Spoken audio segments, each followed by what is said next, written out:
Welcome to this organ recital by the principal organist of Timothy Eaton Memorial Church, Stephen Boda. We're privileged, are we not, to be able to listen to Stephen each Sunday, either on the radio or by watching him online. And we've come, have we not, to appreciate what a great organist he is. Today, though, we have a more intense experience, for this is a recital, and there's some magnificent music that Stephen will be bringing to us. He will be bringing music by John Cook. He will be bringing us the Carillon de Westminster by Louis Vienne. He will bring us Bach. He will bring us much more. On his own organ, the Hauptwerk, he will be giving us an inspiration during this time of Lent as we approach Easter. So we hope that you enjoy this. I know I will, and I know Stephen enjoys being able to play for us as well. Welcome.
Hello everyone, and welcome to another virtual organ recital. I'm Stephen Boda, and I'm here to perform about half an hour of some of my favorite organ music. So I'm here once again at my home instrument, which is able to play audio samples from famous organs across the world, using some brilliant software called Hauptwerk. So in that last piece, you actually heard sounds from the Salisbury Cathedral organ in England, and you'll hear a lot more of that instrument throughout the program. Later on, I'll be playing a different organ built in 1741 in the Netherlands. So the next piece of music I'm going to play is by Charles Marie Widor. And you may know Widor for his famous toccata that I play every Easter, but this piece is quite different, more quiet and meditative. It's called Andante sostenuto, and I absolutely love it because it uses one of my favorite stops on the organ, the flute harmonique, as a solo. You may have noticed as well that there's a pedal cam in this recital, so you can see what's happening down below. And there is a moment in the next piece where I do play some solos with my feet. After that, I'll be playing Fanfare by John Cook, which uses some of the big trumpet or tuba stops on the Salisbury Cathedral organ. So we'll look out for that. So let's move on to the next piece, Andante sostenuto by Charles Marie Widor.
The next piece on the program will be Jig in A minor by Neil Harmon, and it really does feel like a dance, especially because of the pedal part. And what I use to play the pedals are organ shoes. And I wanted to show you a little bit closer what these look like. So they're a lot like dance shoes in that they're flexible and have a smooth leather sole on the bottom, which allows me to smoothly move around the pedals. And also a pronounced heel made of wood, which allows me to play with both my heel and my toe. And that helps me to play very difficult pedal lines a lot easier. So look out for that in the next piece. And after that, I'll be playing a piece by Bach on a different organ sample set, one from the Netherlands that was built in 1741. So we'll move on to the next piece, Jig in A minor by Neil Harmon.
So we've reached the final piece on our program today. But before we get to that, I want to say a special thank you to the Reverend Dr. Andrew Sterling for his opening message, and also to our Director of Music, Dr. Elaine Choi, for her help with the video editing, and also Josh Del Rosario for his making of the poster and social media postings for this recital. And last but not least, to you, the listeners, for taking time out of your busy schedules to listen to some organ music today. So the final piece on the program will be Caroline de Westminster by Louis Vierne, and you may be familiar with the main melody of this piece. Let's see if I can jog your memory. Da da da dum, da da da dum. You may have heard that from, say, a doorbell or a grandfather clock, and it's actually the melody played by Big Ben in London. And I love how Louis Vierne composed this piece. It sounds like you're far away from the carillon to begin, and as you move closer and closer, it builds in intensity until you realize it in its full grandeur at the end. I don't want to spoil it too much though, because I'm going to be playing it right now. Caroline de Westminster by Louis Vierne.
Wow, what a magnificent concert.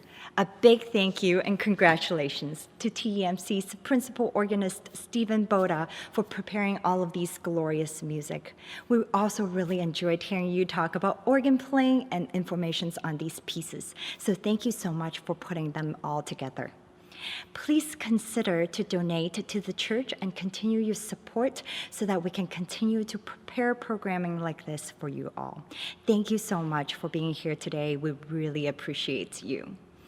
There are a lot of upcoming events, and in terms of the musical part, there are weekly TEMC Music Together musical offering via Facebook on YouTube. We have been putting together a monthly hymn sing at the end of each month, and currently we have been working together on a TEMC virtual cabaret, and we hope you can all join us. So please consider to connect with us. You can fill out a connect card on temc.ca, and we'll love to hear from you. Immediately following this recital, there will be a Zoom virtual concert reception for you to attend. You can come on by, talk to Stephen more about organ or organ playing, or simply come and say hello and thank him for this wonderful organ recital. We look forward to seeing you there. You can find the Zoom code at the link below. We hope to see you soon, and please stay safe and keep well. Bye for now.